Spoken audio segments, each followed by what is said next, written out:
Shalom.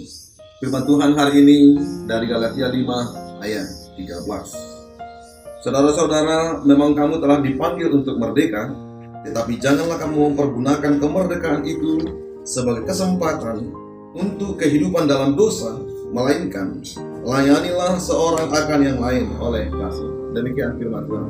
Saudara, hidup di alam kemerdekaan memang bisa memberi banyak kenyamanan, apalagi di dunia globalisasi dan teknologi saat ini. Setiap orang pasti mendambakan kemerdekaan karena dengan hal ini kita dapat diberi wadah dan kepuasan, mengalirkan daya cipta, daya rasa, dan mungkin juga daya karsa.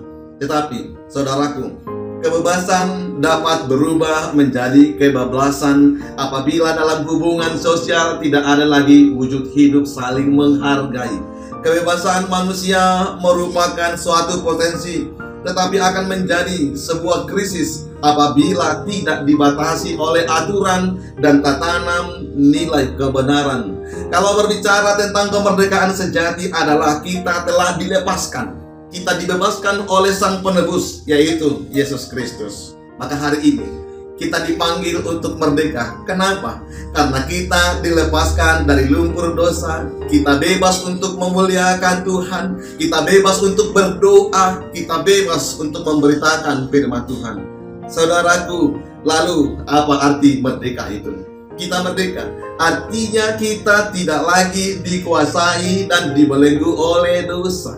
Kita merdeka artinya kita diberikan kesempatan untuk melayani. Kita merdeka artinya kita mencintai hukum Taurat, menjadikan hukum Taurat itu sebagai tuntunan yang menyatakan kehendak Tuhan dalam kehidupan kita ini. Lalu, bagaimana gaya hidup orang yang merdeka di dalam Tuhan? Yang pertama, saya mengatakan, hiduplah selalu dalam pimpinan Roh Tuhan.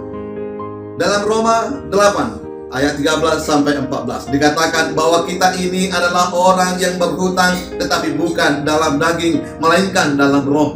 Orang yang hidup dipimpin oleh roh berarti akan meninggalkan segala hawa nafsunya yang tidak berkenan kepada Tuhan. Saudaraku, kekasih Tuhan, kita tidak dapat menjaga kemerdekaan yang telah diberikan oleh Tuhan dengan tidak hidup sembarangan. Saudaraku, kemerdekaan yang Tuhan sudah berikan kepada kita adalah kehidupan yang penuh kebebasan untuk kita memilih atau memutuskan apa saja yang akan kita lakukan dalam hidup ini. Tetapi kita harus sangat hati-hati dalam memilih kehidupan yang kita jalani hari ini, karena di dunia ini sudah penuh dengan dosa dan kejahatan yang sudah dianggap biasa, sehingga dosa tidak lagi disebut dosa, tetapi sudah menjadi gaya hidup yang dinikmati oleh banyak orang yang tidak mengenal kebenaran Tuhan yang sejati. Kita terus berjuang melawan tipu muslihat iblis, setan dunia ini, sehingga kita tidak akan jatuh lagi ke dalam dosa. Iblis tidak senang saat kita saat ini hidup dalam kemerdekaan. Camkan itu.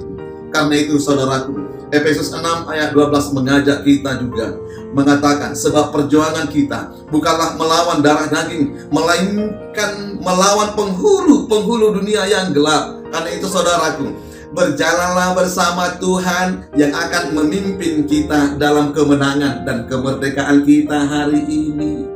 Saudaraku, hiduplah sebagai orang merdeka, dan bukan seperti mereka yang menyalahkan kemerdekaan itu untuk menyelubungi kejahatan-kejahatan mereka. Tetapi saudaraku, hiduplah sebagai hamba Allah. Saudaraku, firman Tuhan hari ini mengajak kita, hormatilah semua orang dan kasihilah saudara-saudaramu, dan takutlah akan Allah dan hormatilah Allah. Itulah kemerdekaan yang sejati. Shalom.